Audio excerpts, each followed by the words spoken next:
নবনীরদনিন্দিত কান্তিধারম রসসাগর নাগর भूपवरं।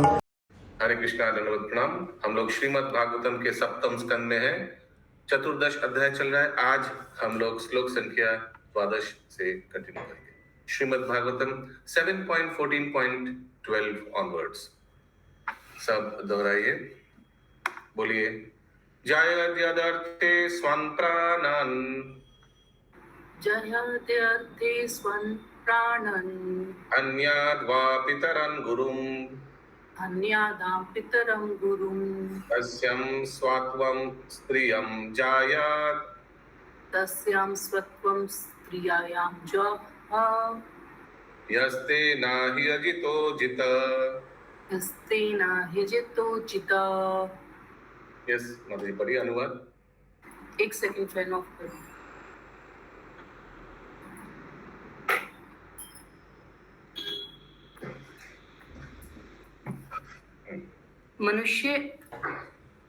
मनुष्य अपनी पत्नी को इतनी गंभीरता पूर्वक अपना मानता है कि वह कभी कभी उसके लिए स्वयं को या अन्यों को यथा अपने माता पिता या गुरु अथवा शिक्षक तक को मार डालता है। अतएव यदि कोई ऐसी पत्नी के प्रति अपनी आसक्ति का परित्याग कर सकता है तो वह उन भगवान को जीत लेता है जो अजय हैं। प्रत्येक पति अपनी पत्नी पर अत्यधिक आसक्त रहता है, अतएव अपनी पत्नी से संबंध तोड़ पाना अतीव कठिन होता है। किंतु यदि कोई किसी भी प्रकार से उसे त्याग कर पूर्ण पुरुषोत्तम भगवान की सेवा कर सकता है तो किसी के द्वारा भी ना जीते जा सकने वाले भगवान उस भक्त के वश में आ जाते हैं। यदि भगवान भक्त पर प्रसन्न हो जाएं, तो फिर कौन सी वस्तु दुर्लभ है। तो फिर मनुष्य को अपनी पत्नी तथा बच्चों से स्नेह तोड़कर पूर्ण पुरुषोत्तम भगवान की शरण क्यों नहीं लेनी चाहिए। इसमें कौन सी भौतिक क्षति है। गृहस्थ जीवन का अर्थ है अपनी पत्नी के प्रति आसक्ति, जबकि संन्यास का अर्थ है अपनी पत्नी से विरक्ति तथा कृष्ण से आसक्ति। हरे कृष्ण। अगला श्लोक 13 नंबर। कृमि विद्भस्म निष्ठान्तम, बोलिए। वेदांत उच्चम कलेवरम, क्वतदीया रतिर्भार्य, वयम् आत्मनभाश्चति।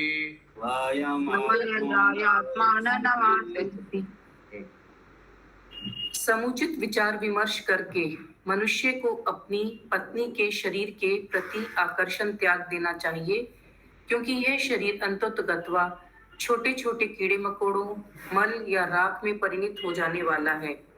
तो भला इस तुच्छ शरीर का क्या महत्व है।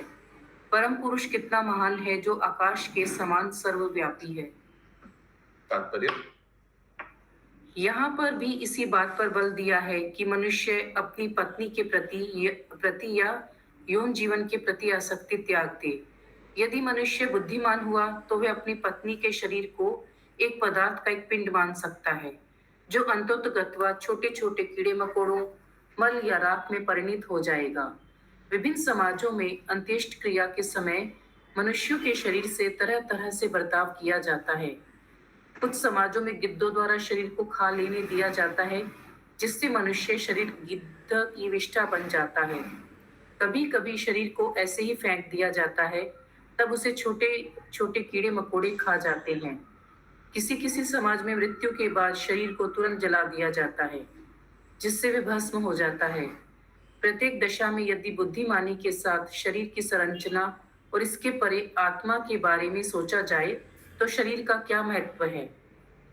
अंतवंत इमे देहा नित्य सुक्ता शरीरिणः। शरीर किसी भी क्षण नष्ट हो सकता है, किंतु आत्मा तो नित्य है। यदि मनुष्य अपने शरीर के प्रति आसक्ति त्याग कर आत्मा के प्रति आसक्ति बढ़ाए तो उसका जीवन सफल हो जाए। यह सोचने विचारने मात्र का विषय है। हरे कृष्णा। अगला श्लोक 14 नंबर। सिद्धिर्यज्ञावशिष्टार्थे सिद्धे यज्ञ वशिष्ठ कल्पयेद्वृत्तिमात्मना शेषे स्वत्वं त्यजन् प्राज्ञ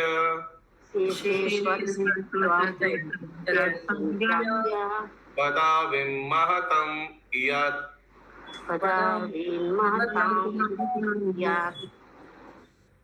बुद्धिमान व्यक्ति को प्रसाद खाकर या 5 विभिन्न प्रकार के यज्ञ संपन्न करके तुष्ट रहना चाहिए। ऐसे कार्यों से मनुष्य शरीर तथा शरीर के तथाकथित स्वामित्व के प्रति अपनी अनुवृत्ति को त्याग सकता है। जब वह ऐसा करने में समर्थ होता है तो वह महात्मा के पद पर दृढ़ स्थित हो जाता है। हरे कृष्णा। यस माता जी, सुमना गौरंगी माता जी। हरे कृष्णा प्रभु जी। प्रभु जी, वहाँ ऊपर वाले श्लोक में बोला गया कि आत्मा की तरफ क्या आसक्ति बोला ना कुछ, तो फिर जीवन सफल हो जाता है, ऐसा कुछ माता जी। लास्ट वाला सेंटेंस पढ़िए माता जी फिर से, लास्ट दो सेंटेंस। यदि मनुष्य अपने शरीर के प्रति आसक्ति त्याग कर आत्मा के प्रति आसक्ति बढ़ाए तो उसका जीवन सफल हो जाए, यह सोचने विचारने मात्र का विषय है। तो आत्मा की तरफ आसक्ति कैसे बढ़ाना है प्रभु जी? विचार बढ़ाने, आत्मा के बारे में सोच रहे, यानी कैसे आत्मा का आत्मा परमात्मा का सेवा करे, to be soul conscious, body conscious नहीं। ठीक है, ओके। कैसे आत्मा को संतुष्ट, आत्मा का खाना क्या है? भक्ति। आत्मा का भोजन वही है। शरीर का भोजन क्या है? इंद्रिय। तात्पर्य 14 नंबर श्लोक का तात्पर्य, प्रकृति ने पहले से हमें भोजन देने की व्यवस्था कर रखी है। पूर्ण पुरुषोत्तम भगवान के आदेश से 84 लाख योनियों में प्रत्येक जीव के लिए खाने की वस्तुओं की व्यवस्था है। एको बहुनाम्यो विदधाति कामना। प्रत्येक जीव को कुछ ना कुछ खाना पड़ता है और वास्तव में पूर्ण पुरुषोत्तम भगवान ने पहले से उसके जीवन की आवश्यकता के लिए व्यवस्था कर रखी है। भगवान ने हाथी और चींटी दोनों के लिए ही भोजन बनाया है। सारे जीव परमेश्वर के भरोसे जीवित है। अतः बुद्धिमान मनुष्य को भौतिक सुविधाओं के लिए कठिन श्रम नहीं करना चाहिए, प्रत्युत उसे कृष्ण भावनामृत में अग्रसर होने के लिए अपनी शक्ति बचानी चाहिए। आकाश, वायु, स्थल तथा समुद्र से उत्पन्न की गई सारी वस्तुएं पूर्ण पुरुषोत्तम भगवान की हैं और हर जीव को भोजन दिया जाता है। अतः मनुष्य को आर्थिक विकास के विषय में अधिक उत्सुक नहीं रहना चाहिए और ना ही जन्म मृत्यु के चक्र में गिरने के खतरे के लिए अनावश्यक रूप से व्यर्थ ही समय तथा शक्ति का अपव्यय करना चाहिए।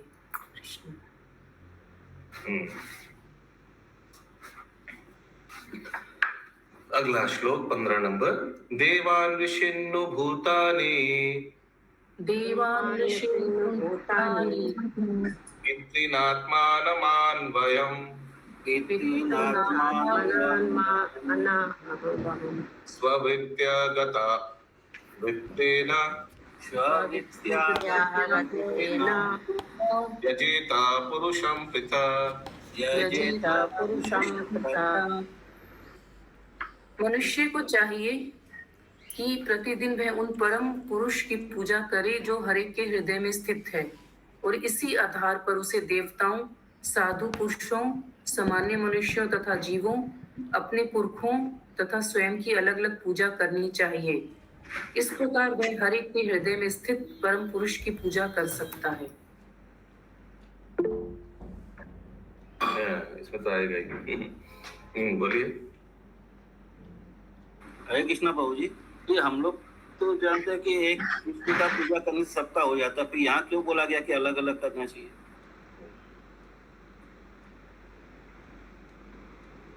देखिए लास्ट वाला सेंटेंस पढ़िए फिर से। इस प्रकार वह प्रत्येक व्यक्ति के हृदय में स्थित परम पुरुष की पूजा कर सकता है। तो ये गृहस्थों के लिए है और उद्देश्य है यही कि ये बताना चाह रहे कि गृहस्थों के लिए समाज में हर एक व्यक्ति बहुत इंपॉर्टेंट है। चाहे वो देवता हो, साधु हो, साधारण मनुष्य भी हो, माने डिवोटी नॉन डिवोटी, पितरों हो या खुद का भी हो, सबका ख्याल रखना पड़ेगा गृहस्थ आश्रम में ज्वाइन करने से।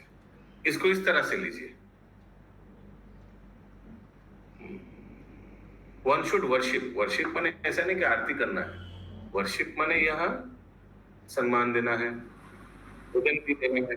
भोजन भी जैसे गृहस्थों के लिए बोला जाता था ना, प्रसाद घर में बनाने के बाद पहले तो जाकर ब्राह्मण को खिलाओ, फिर गाय को और कुत्ता को बाहर जाकर रोटी देना है, फिर जाके बाहर ऐसे ऐसे करके बुलाना है, कोई है जो भूखा है आइए भोजन रेडी है, कोई है जो भूखा है, ऐसे बोलना चाहिए। फिर अगर कोई नहीं आया फिर जाकर घर में पहले बुजुर्गों को, फिर बच्चियों को, फिर औरतों को, फिर लास्ट में लेना, ऐसे कुछ। तो इस तरह से समाज में हर एक व्यक्ति को वर्शिप, फिर से वही वर्शिप लिखा है, हिंदी में क्या लिखा है टर्म? पूजा। पूजा करना चाहिए। हाँ, पूजा वर्ड यूज किए। पूजा इन द सेंस दैट सम्मान देना चाहिए, they should be given. In this way, one is able to worship the Supreme Being in the core of everyone's heart. इस तरह से भगवान को एक्चुअली इनडायरेक्टली पूज रहे हैं, क्योंकि भगवान सभी के हृदय में अवस्थित है। अगला श्लोक 16 नंबर। यदात्मनो अधिकाराद्य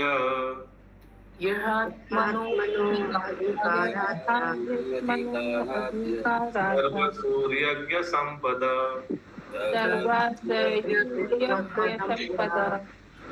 वैतानिकेन विधिना अग्निहोत्रादिना यजेत्।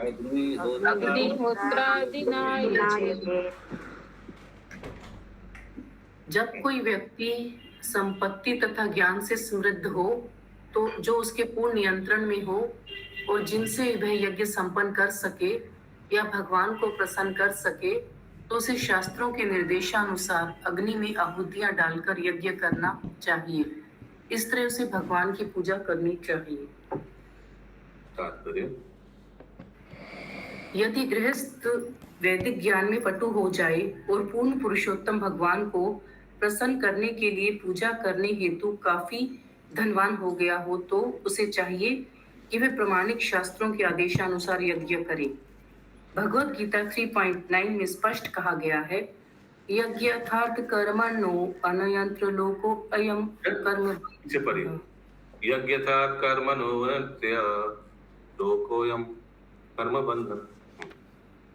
प्रत्येक व्यक्ति को अपना वृत्ति परक कर्म करना चाहिए, किंतु इन कर्मों के फल को यज्ञ को अर्पित कर देना चाहिए, जिससे परमेश्वर प्रसन्न हो।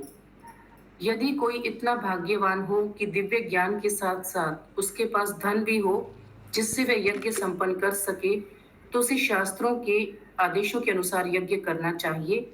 श्रीमद् भागवत 12.13.52 में कहा गया है, कृते यद ध्यायतो विष्णुं त्रेतायां यजतो मखे द्वापरे परिचर्यायां कलो तद हरि कीर्तनात्। समस्त वैदिक सभ्यता का लक्ष्य पूर्ण पुरुषोत्तम भगवान को प्रसन्न करना है। सतयुग में अपने हृदय में भगवान का ध्यान करके तथा त्रेता युग में बहुमूल्य यज्ञ संपन्न करके ऐसा किया जाता था।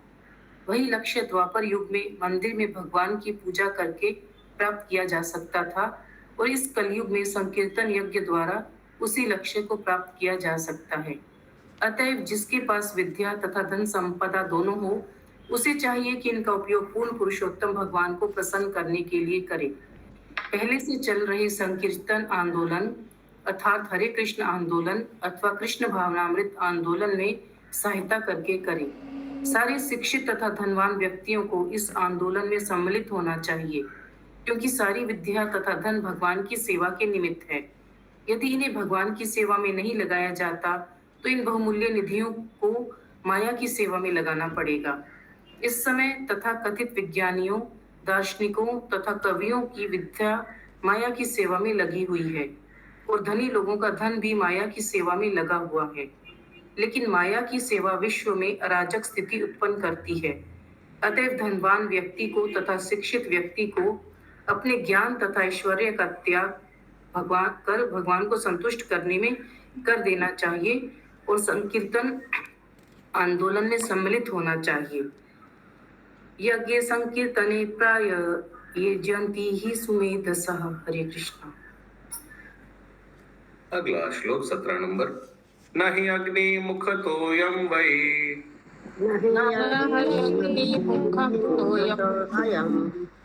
भगवान् सर्वयज्ञभुक् विज्जेता हविषा राजन् यथा विप्रमुखे हुते।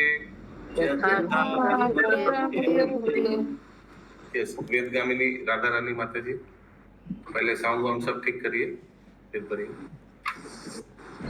पंखा, साउंड, बैकग्राउंड म्यूजिक जो भी है।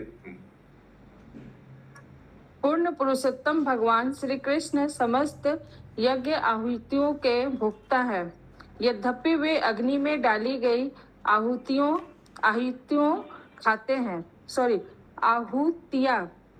हैं, फिर भी हे राजन, जब उन्हें अन्न तथा घी से बना व्यंजन योग्य ब्राह्मणों के मुख के माध्यम से अर्पित किया जाता है तो वे और भी प्रसन्न होते हैं।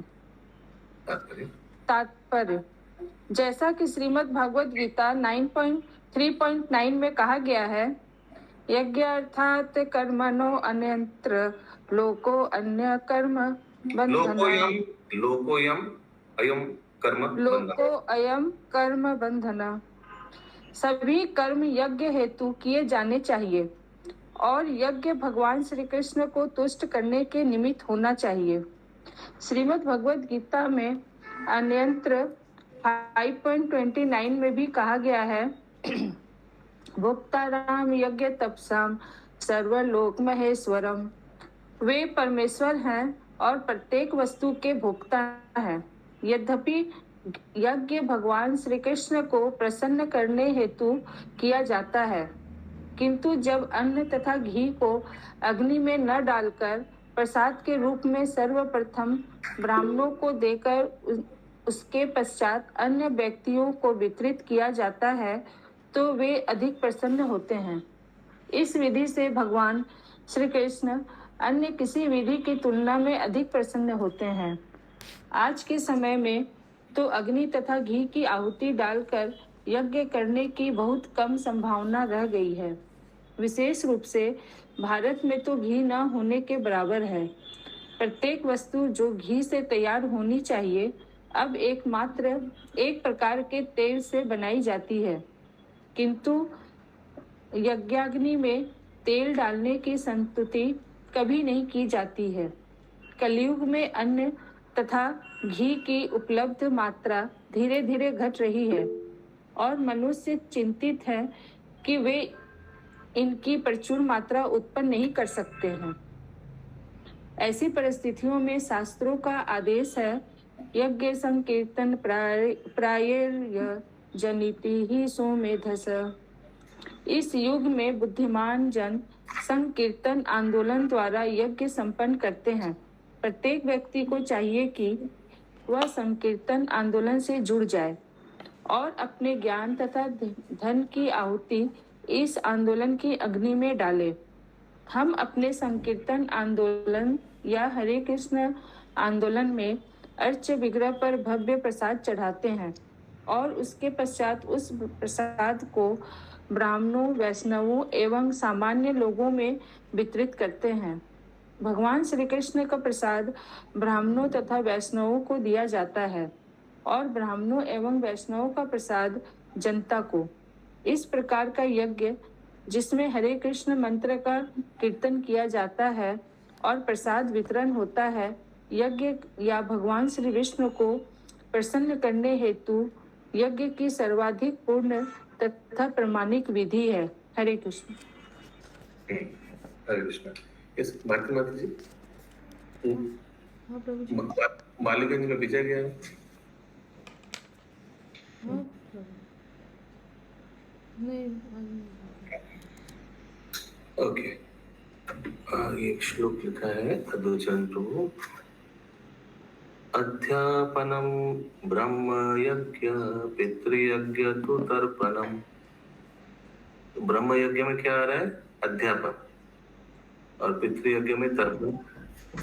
ओम दैवो यथा न्यायम बलिर्भूत यज्ञ संवृत अतिथि पूजनम मानव यज्ञ पंचयज्ञ प्रकीर्तित।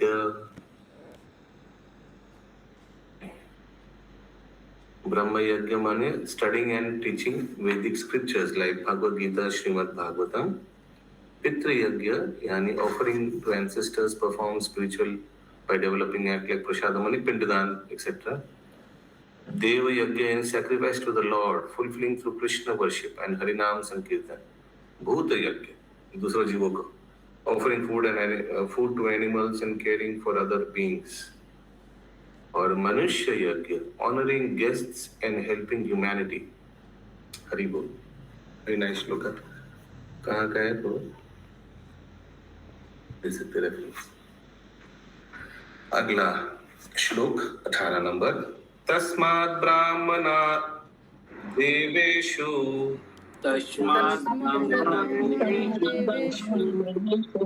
आद्यदेषु यथार्हता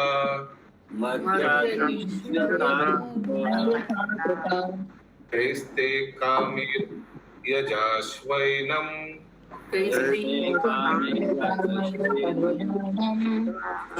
यज्ञं ब्रह्मणो नान अनु।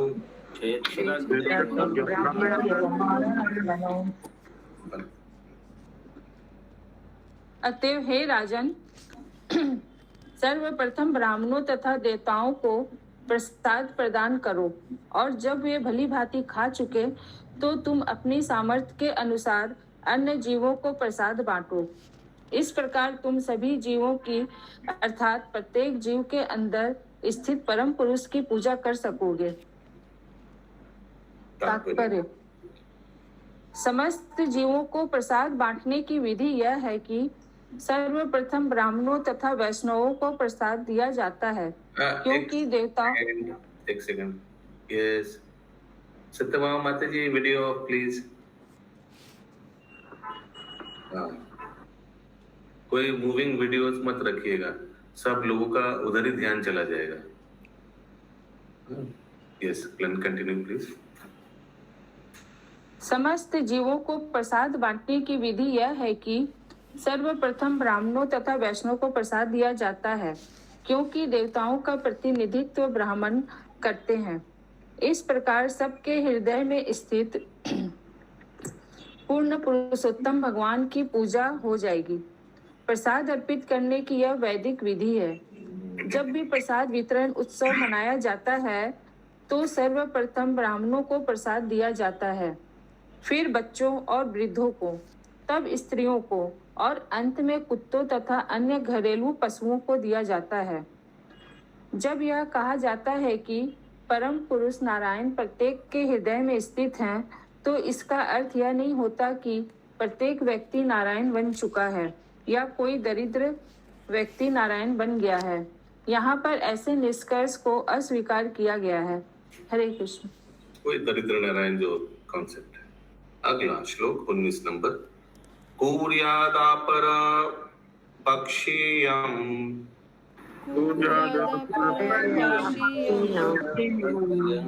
मासी पृष्ठ पदे द्विज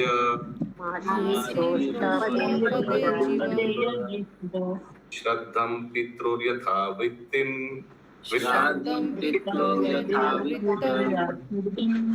तद्बन्धूनां च वित्तवान्।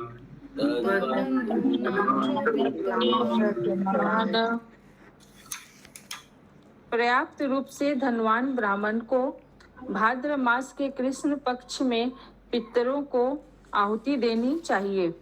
इसी प्रकार पूर्वजों के संबंधियों को आश्विन मास में महालया पर्व के अवसर पर आहुति देनी चाहिए। हरे कृष्ण। एक बार फिर से ये वाला अनुवाद। पर्याप्त रूप से धनवान ब्राह्मण को भाद्र मास के कृष्ण पक्ष में पितरों को आहुति देनी चाहिए। इसी प्रकार पूर्वजों के। एक सेकेंड, वो पितृपक्ष वाला जो टाइम है ना, भाद्र मास के वो कृष्ण पक्ष। प्रभु जी हाँ, नहीं प्रभु जी, हाँ प्रभु। आत्मा में कहाँ कुछ पक्ष करता है? से स्टार्ट हो जाएगा भाद्र मास। एक सेकंड, रोहिणी माता जी क्या बोल रही है? प्रभु जी हरे कृष्णा। हाँ, रोहिणी कृपा प्रदानी माता जी क्या बोल रही है? प्रभु भाद्र मास में पितृपक्ष नहीं पड़ता है। वही हम सोच रहे हैं। यस, सुमना गौरांगी माता जी। भाद्र मास में पितृपक्ष नहीं होता प्रभु जी, आशीवन मास में पितृपक्ष होता है। आशीवन मास का पितृपक्ष होता है। वो तो मालूम है, वही तो हम उसी लिए तो पूछे। चालू होता है प्रभु जी। हरे कृष्णा प्रभु जी, पूर्णिमा से चालू होता है पितृपक्ष। वो अलग प्रश्न है। भाद्र मास में है क्या पितृपक्ष? उसी दिन से चालू होती है ना, उसी दिन से चालू हो जाता है प्रभु जी। भाद्र मास वाला दिन में? हाँ, जो लास्ट मास के इंद्रिंग दिन है, उसी दिन से सुमना माता जी थोड़ा म्यूट करिए। हाँ। अच्छा, चालू है प्रभु जी। एक बार फिर से पढ़िए अनुवाद। पर्याप्त रूप से धनवान ब्राह्मण को भाद्र मास के कृष्ण पक्ष में पितरों को आहुति देनी चाहिए। प्रभु यहाँ पे पितर पक्ष का नहीं बोला गया है। पितरों को तो किसी भी समय दिया जा सकता है, हर महीने अमावस्या को दिया जा सकता है। नहीं, इनका अनुवाद सुनेंगे ना, जो लिखा है इधर। हर महीना नहीं लिखा है। प्रभु जी महाल्या में पितृपक्ष को दिया जाता है, हर पितरों को। हाँ, हरे कृष्णा प्रभु जी। हाँ, पूर्णिमा में तो नहीं दिया जाता है। हाँ, वही महालय में ठीक बोल रही है माता जी। महालय का तो अलग से लिखा हुआ है, वो प्रश्न नहीं है। ओके, अगला टॉपिक, अगला श्लोक 20 से 23 एक साथ है। आयने विश्वे कुर्यात् अयने व्याधिपते दिनक्षये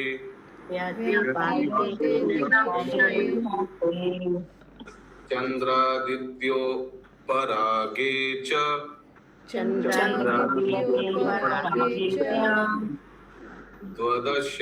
द्वादशम श्रवणेषु च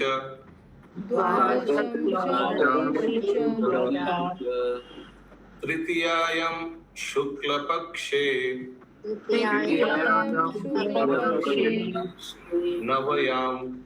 नवम्यां अथ कार्तिके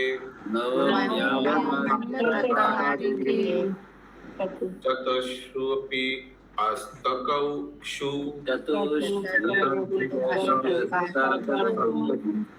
हेमन्ते शिशिरे तथा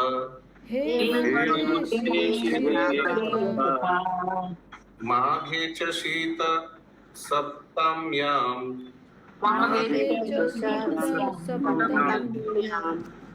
माघराक समागमे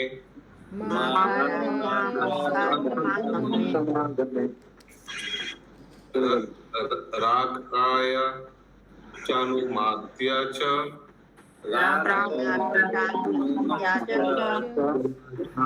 मासा शानि युतान्यपि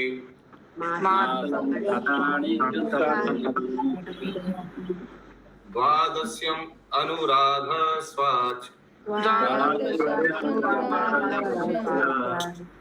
श्रवणास तिस्र उत्तरा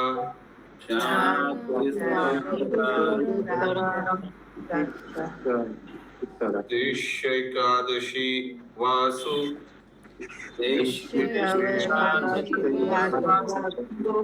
जन्माक्ष श्रोण योग युग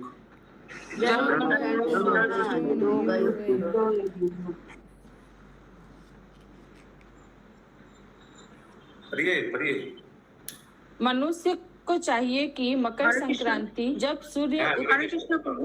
बोलুন প্রভু প্রভু আমি একটু বাংলাটা বল যেটা লেখা আছে বলবো একটু।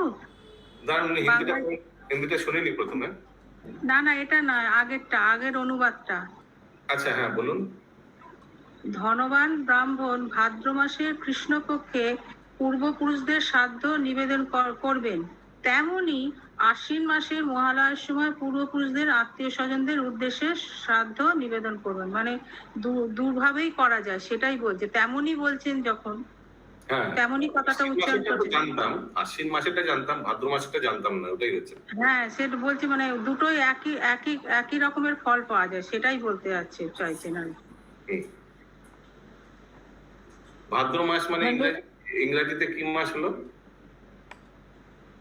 আগস্ট হবে। আগস্ট হলো সেপ্টেম্বর হতে পারে।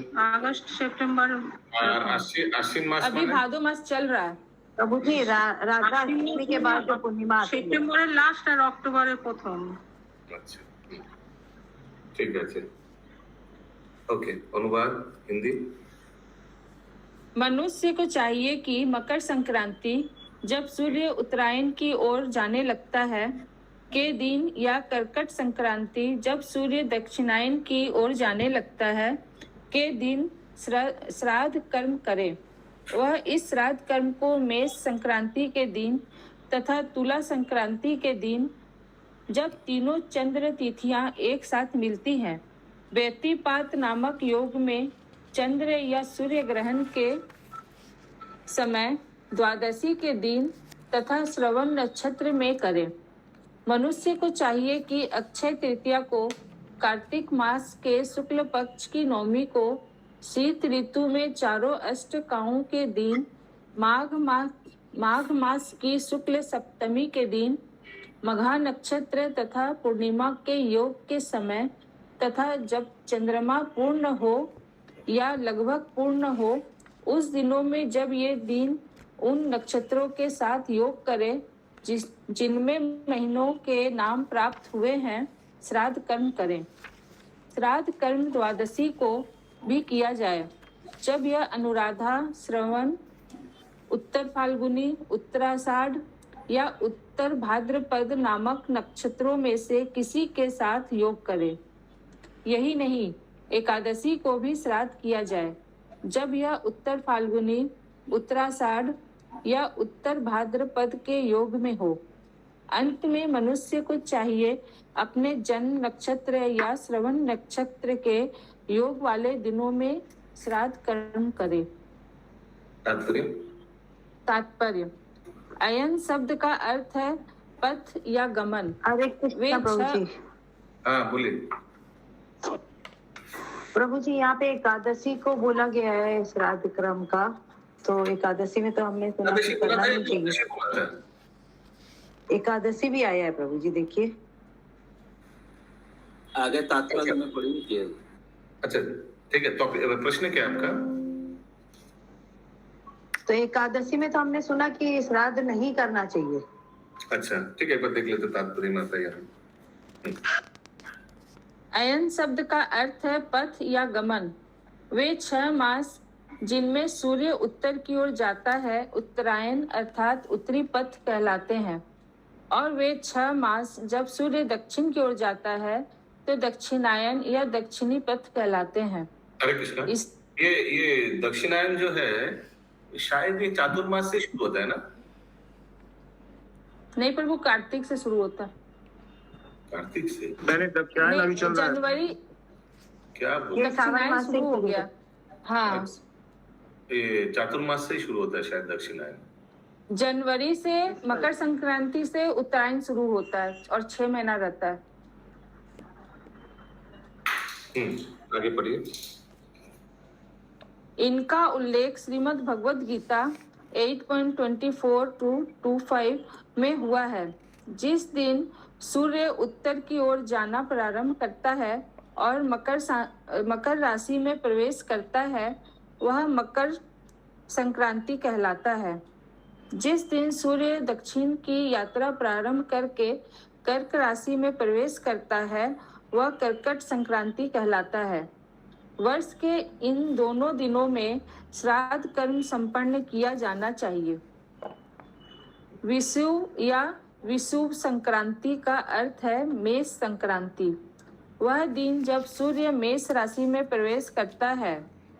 तुला संक्रांति के दिन सूर्य तुला राशि में प्रवेश करता है। ये दोनों दिन वर्ष में एक बार पड़ते हैं। योग शब्द सूर्य तथा चंद्र के विशेष संबंध का सूचक है जब वे आकाश में घूमते हैं। योग के 27 विभिन्न कोण होते हैं जिनमें से 17वां व्यतिपात है। जिस दिन यह पड़े उस दिन श्राद्ध कर्म करना चाहिए। तिथि या चांद्र दिवस। प्रभु ये चंद्र होगा या चांद्र होगा? चंद्र ना। तिथि या चंद्र दिवस सूर्य तथा चंद्रमा के देशांतरों की दूरी है। कभी कभी तिथि 24 घंटे से कम होती है। जब कोई तिथि सूर्योदय के पश्चात शुरू होती है और अगले दिन के सूर्योदय के पहले अंत होती है, तो पिछली तिथि तथा अगली तिथि सूर्योदय के मध्य 24 घंटों के दिन का स्पर्श करती है। यह त्रयः स्पर्श कहलाता है, अर्थात 3 तिथियों के थोड़े थोड़े अंश द्वारा स्पर्श हुआ दिन। श्रील जीव गोस्वामी ने अनेक शास्त्रों से उद्धरण दिए हैं, जिनमें कहा गया है कि पितरों को एकादशी तिथि को श्राद्ध की आहुतियां नहीं दी जानी चाहिए। जब मृत्यु तिथि एकादशी को पड़े तो श्राद्ध कर्म एकादशी के दिन नहीं अपितु अगले दिन द्वादशी को करना चाहिए। ब्रह्म वैवर्त पुराण में कहा गया है, ये कुर्वन्ति महीपाल श्राद्धम चेकादशी दिने त्रयस्ते नरकम यान्ति दाता भोक्ता च प्रेरक। यदि कोई अपने पुरखों की श्राद्ध की आहुतियां एकादशी तिथि को देता है तो श्राद्ध करता एवं वे पुरखे जिनके लिए श्राद्ध किया जाता है तथा पुरोहित तीनों नरकगामी होते हैं। हरे कृष्ण। तो मना किया गया है एकादशी में, तो कहाँ ये श्लोक में कहाँ लिखा है? अनुवाद में एकादशी में देना है? अनुवाद में है प्रभु, पढ़े? वही वाला लाइन पढ़िए जहाँ दिया हुआ है। 23 नंबर श्लोक में है। यही नहीं एकादशी को भी श्राद्ध किया जाए जब यह उत्तर फाल्गुनी, उत्तराषाढ़ या उत्तर भाद्रपद के योग में हो। अच्छा, ठीक है। ग्रंथराज श्रीमद् भागवतम की जय, श्रील प्रभुपाद की जय, गौ प्रेमानंद। हरि हरि बोल।